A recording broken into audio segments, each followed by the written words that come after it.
காமிச்சிடலாங்க. சரிப்பா சரி. செட்டு இதுல மிளகு இதுல இதோடைய வெயிட். ஓகே ஓகே நான் சொல்லிடுறேன். ப்ளஸ் நான் வந்து வெயிட் வச்சு காமிச்சிடுறேன். லைவா பார்த்துக்கோங்க. Okay okay.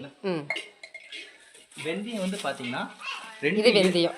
வெந்தயம் 2700 டு 2800. ஓகே.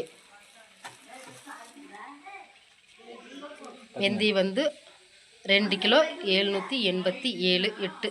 சரிங்களா? ஓகே. இது வந்து வெந்தயம் இந்த வெயிட்டேஜுக்கு வந்துருங்க. ஓகே. அடுத்து கடுகுங்க. அடுத்து கடுகு. இது வந்து பார்த்தீங்கன்னா 2.5 கிலோ 2500 வரும். ஓகே. வெந்தயத்தை எடுத்துருங்க. வெந்தயத்தை எடுத்துட்டு கடுகு மட்டும் நான் வெயிட் காமிக்கிறேன். ஓவரால் வெயிட் நான் காமிக்கிறேன். Okay okay. ஏன்னா ஒவ்வொன்றாவே வச்சு காமிச்சிருங்க.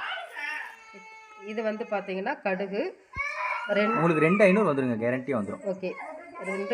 1 கிராம் இருக்குன்னா நான் கண்டிப்பாக உங்களுக்கு 2500 கேரண்டி. Okay okay. அடுத்து பார்த்தீங்கன்னா சோம்பு 1300 கேரண்டிங்க. ஓகே. 1 கிலோ 301 வருது. 300 கிராம் கேரண்டி. சரிங்களா? 300. சீரகம் 1.5 கேரண்டிங்க. சீரகம் வந்து 1.5.